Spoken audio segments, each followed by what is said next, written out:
Hello, everybody. Hello, everybody. Welcome back to theclinicaltrialsguru.com. Again, that website address for you. If you don't already know, it's theclinicaltrialsguru.com. In my opinion, one of the best places on the internet for clinical trial content and information. It doesn't matter if you're someone who works in the industry, someone who wants to work in the industry, someone who runs a clinical research company, or even study participants. My first ebook, Clinical Trials Demystified. Initially, this blog was made for study participants. Now it's kind of evolved to help people out, whoever it is that has questions. Speaking of your questions, send them to me, Dan at theclinicaltrialsguru.com. Dan at theclinicaltrialsguru.com. I will keep you absolutely 100% anonymous. Unless you specifically ask me to mention your name, I will not do it. I will keep your privacy private. I will keep your identity private by default, unlike so many of these internet service companies these days. Anyways, let's get into the questions, and I actually have a list of them here that I'm going to be going through. And a lot of people liked my inpatient podcast the other day.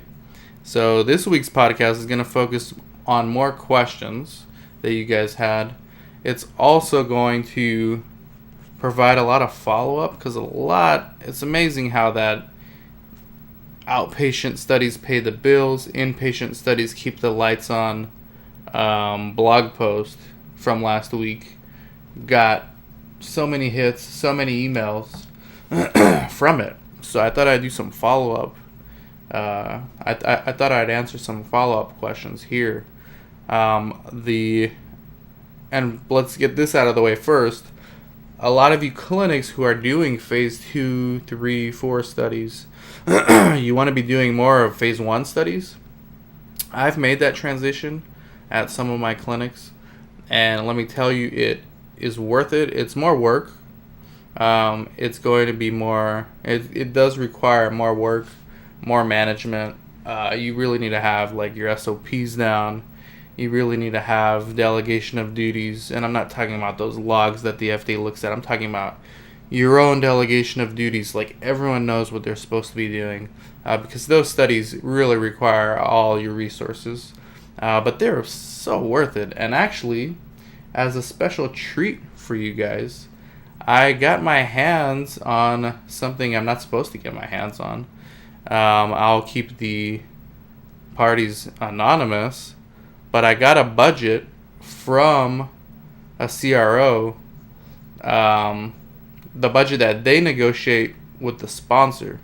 So most of us research clinics, we're used to dealing with the budgets, obviously, or contracts. Some of us are, at least, if you're not in that position. Somebody at your company handles budgets and contracts. So we're used to dealing with the CROs or the sponsors ourselves, negotiating our budgets and contracts. But I got my hands on a contract, on a budget, not a contract. I got my hands on a budget that a CRO is negotiating with a sponsor. And I'm not going to say how I got it, but it was sent to me. And they were asked to be anonymous. But they thought it would be good information for this blog post. So you'd be amazed, actually. I used to think that CROs would negotiate like double the price of what they're actually paying us, what they would receive from the sponsor. For example, if the CRO is paying my site $1,000 a visit, I was almost positive that the CRO would be billing the sponsor at least $2,000. Well, it turns out it's not accurate. That may have been the case in the past, but as things have become more streamlined and budgets have been tightened, I think the CROs, and there's more competition now with the CROs with all the strategic partnerships. The CROs, this particular budget is 25% over what a site typically would get for that kind of study. 25%. So it's not that much more. They do have a good profit margin, so 25%. But where the CROs really make their money, I think, at least the big ones, where they have these strategic partnerships, like Quintiles.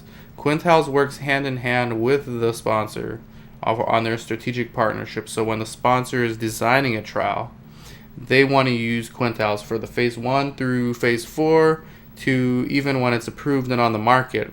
And the sponsor usually gives the CRO incentive. They say, hey, if you help us get this drug to market, we'll give you a percentage of the sales for X amount of years. So that gives the CROs huge incentive to go above and beyond the call of duty of a traditional CRO as they would have done in the past. They'll really go out of their way to make sure that these studies are FDA compliant, GCP compliant, and that's why you've probably been noticing like monitors getting more picky about little things. Is they all have an extra incentive now, usually, because they want to see the drug get approved and go to market, and then they usually get a percentage. Those are on the strategic partnerships.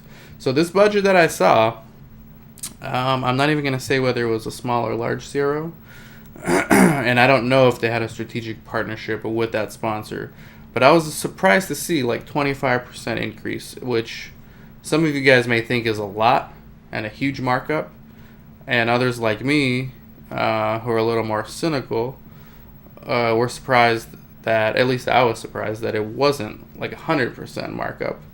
But I guess that is not done anymore, or at least not in this case. So again, anecdotal evidence, but I'll talk a little bit more about that later and in future blog posts. So back to the phase 1 studies. A lot of you clinics, you've been asking, well, how do I get my outpatient clinic to do not only outpatient studies but inpatient studies as well?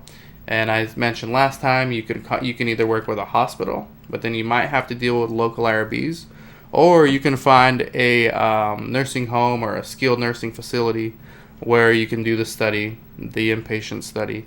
Whatever works. You have a budget, you negotiate per bed day.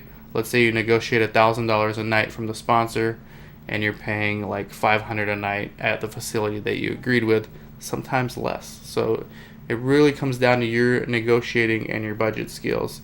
And let me just tell you guys, since I started doing these inpatient studies these last few years, and I've started working with other sites, and by the way, if you're interested in partnering with me through the Clinical Trials Guru, let me know. I will help your site go from doing just outpatient studies to also doing inpatient studies. Or if you're a struggling outpatient clinic, let me know. Shoot me an email, dan@theclinicaltrialsguru.com. I've partnered with some sites these last few years. We've actually done well. I thought that I used to know what it's like to be a successful research clinic, but now I really see what it's like. And let me tell you, you'll know that you've kind of made it when you don't have to worry about paying whether or not you can pay your estimated tax withholdings. Because first of all, I used to not even know what that was. And then I knew what it was, and it terrified me because I couldn't make the payments. And now I'm just paying it because of all the partnerships I've had lately and all the success. Partly thanks to you guys, and a lot of it due to hard work and my team. I could thank my team for all the help. But if you're struggling with your estimated tax withholdings, all you business owners out there know what I'm talking about, or if you don't, you will very soon. You want to do inpatient studies because you won't have a problem paying your estimated tax withholdings that way. And let me tell you, those suck to pay if you don't have a consistent, steady flow of income from multiple sources, meaning multiple studies and multiple phases. So email me, dan@theclinicaltrialsguru.com, and my team will help you guys. But enough of that. Let's talk about actually the phase 1 studies and how to go about doing it. So, like I said last time in the last blog post, you can find a nursing home, negotiate low rates with them, or as low as possible. Some of these places, in my area at least, they'll charge like $2,000 or $3,000 a month for a room with 1 bed or 2 beds. And if you can if you can get the inpatient study and keep that room filled consistently, you can make that money back in like 2 nights. I had another question here from someone, so thank you for your question about that. I had another question from somebody. They wanted to know about compensation structures and some of the legalities, or at least the ethical concerns.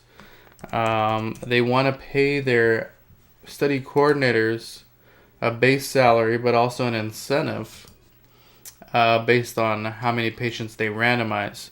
I don't think there's anything wrong with that. You might want to check with your attorneys, but I don't think there's any local laws that would govern that kind of thing, or even state laws. There's no national laws. Some may consider it unethical. I don't, because at the end of the day, I think every industry has a sales element to it. And if you have employees, you understand that if you want them to go above and beyond the call of duty, just like the sponsors do with the CROs, they want them to go above and beyond the call of duty, so they give them an incentive to get the drug approved. Now, is that unethical? I don't think so. Are the CROs going to start falsifying a bunch of data just to get the studies, the drug approved? Very unlikely. Very unlikely that someone's going to commit fraud for that on that scale. Now, the question is, will a study coordinator ever commit fraud to get an extra bonus? And that's where the management becomes involved. As long as you have controls and the PI has oversight and management is doing QA. And by the way, that's what I do with my clinic. So we have QA, and we go to all our sites and do quality assurance, even the ones I contract with, or I consult with, or I partner with. We do QA. We send people out, usually not unannounced, occasionally unannounced, but usually scheduled, just like monitoring visits. And we have these incentives in place for our coordinators. And we found that as long as you have the controls in place and the right people, you're obviously not going to want to hire someone who's super shady to begin with. So as long as you have the right people and they've earned their way to get that privilege of getting the incentive, I would say go ahead and do it. I don't think there's anything wrong with that. So thanks for sending that question. I had another question here. Someone is... this is another question about the inpatient studies. So they're a small phase 3, and they're doing small phase 3 and 4 studies, and they want to do phase 1 and 2, which are the real revenue generators. And yes, that is the case. Now, somebody had a question about recruitment. And this is kind of an incentive to, or this is kind of related to the topic of incentives. Do you give study participant any extra incentives by giving them a transportation stipend along with their study participant stipend? And the answer varies. If you ask like 100 different sites, you might get different answers. In my opinion, and at my clinics, the answer is yes. And I try to look at things from the perspective of an IRB in this case, because these are the organizations in charge of monitoring these type of things. And there's something called coercion and undue influence for study participants. So I used to think it was alright to pay the subject extra money if he or she came from a long distance and we couldn't pick them up that day. But technically, and I've actually had this conversation with numerous monitors in the past, CRAs, technically you're only supposed to pay the study participant what the informed consent says. So if the informed consent says $50 a visit, that's it. That includes transportation and parking. Now, if you have your own transportation service, you can still pay them $50. So what a lot of sites have done, mine included, is we have transportation. We'll go pick you up. We'll have a driver that goes and picks you up. We have a company car. Some have company vans. They'll go and pick you up, and then you still get your full stipend. But if you ask an IRB this specific question and monitors, the answer is yes, you should not give extra compensation for driving an extra amount of time. It's what the informed consent says. That's what you pay. And I'm sorry, if you're a study participant, this should help answer your question. The site is not trying to be stingy. Believe me, we would gladly pay you triple what the informed consent says for you to come in. That's not the issue. It's not that we're being stingy. Some are, but most are not. Most are good, run by good business people, and they would not. No good business person would turn down $1,000 for spending $200. So it's an IRB issue. It's an ethical issue, and it's an issue that I've dealt with. And my answer is no. Do not pay extra for transportation. I'd rather you get a car, company car, a lease, or you pay a cab to go pick up that person. Pay a limo. Before we had a company car, I would send a limo to pick people up. So there's something about undue influence and coercion. The IRBs look at that. Last question, because we are surprisingly running out of time. This question is related to, again, recruitment and retention. So I've had a lot of high-level discussions with, they're almost like think tanks. They're from the sponsors. They're from large sponsors. And we're throwing around different ideas. We're talking about virtual clinical trials like Pfizer had with the online study where they're doing all their recruitment online. The patient or the study participant is given surveys online, and they're being mailed their investigational product. They're being trusted with entering their own data. Of course, they cannot be complex studies yet, but the idea is that virtual clinical trials will be here to stay in the future. And as complex as they do get sometimes, you just contract with different clinics for different procedures. The question becomes about retention and recruitment in these situations, and not just virtual clinical trials, any clinical trial in general. What are some good recruitment and retention tools, tactics? We see in studies sometimes they provide retention kits. So if a patient makes it to a certain visit, they get a retention kit, and they have different awards for different visits. These are all IRB approved, by the way, so they try to avoid coercion. Again, it kind of ties in to the last topic. So those kind of things are allowed if they're IRB approved, but they've become somewhat stale. And then you have recruitment tactics, which some people use technology now, like Mozio, one of our proud clinical trial guru producers. They use text messaging technology to recruit study participants. So if you see an ad on TV and they say, join a clinical trial, text here for more info, they're actually texting Mozio, and then Mozio will find the nearest clinic for that particular study. So we're trying to think of different ways that we can use technology to recruit and to retain subjects. And we've talked a lot about recruitment, so I'll save that for another podcast. But retention is something that's often ignored. And like I've said in other podcasts, sponsors don't necessarily care how many people you can enroll if everyone's dropping out or withdrawing early from the study. So what sponsors want to see is you retaining your subjects while following IRB guidelines and not using coercion. So I've been experimenting with different sponsors. We've just been having these discussions about the future of retention, and we want to go beyond just the retention kits. We want to see if we can use technology somehow to retain these subjects. And I would love to hear some ideas from you guys. But one that I've heard is different ways we can help with compliance. So there's different things you can do. Like with the retention kits, you can kind of brainstorm with the study participants what they would like to see, maybe before a study, like have some kind of survey or do something where subjects would get to choose their own retention ideas.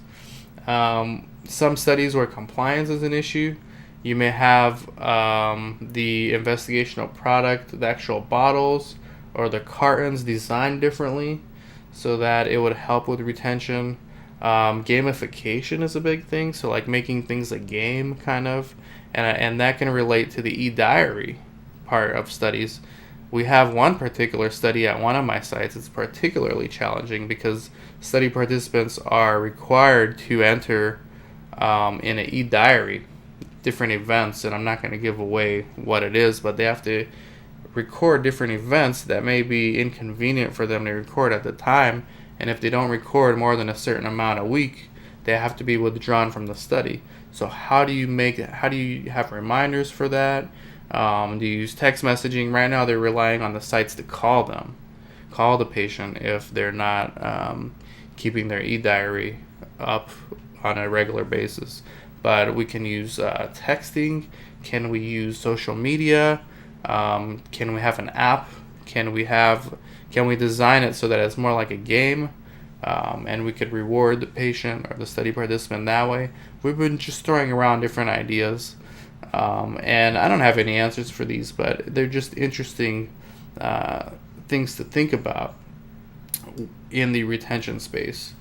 And the one I heard today on Twitter was actually designing their own pill bottle. So apparently some patients are designing their own pill bottles to help them with retention in a particular study. And I thought that was a great idea. You may get into some protocol issues there. I mean, as they're not tampering with the IP at all. They're just taking the pills out of the carton that the study gives them and putting them in their own bottle so that they can remind themselves or remember to take it, because sometimes the cartons are inconvenient, so they're designing their own ways to do it. And I think the more we get patients involved and study participants involved in recruitment and retention, the more success we're going to have, and the quicker we can do more of these virtual clinical trials. So I'd love to get your guys' thoughts on this, but that will be for another blog post. Right now, I wanted to give my Clinical Trial Guru producers a shout out and a salute as I drink this bourbon here. It's Sarah Elizabeth Siegler, South Coast Clinical Trials, Revolve Research Solutions, Accurate Clinical Trials, PTNR, Erdhart Clinical Trials, Tradestone LLC.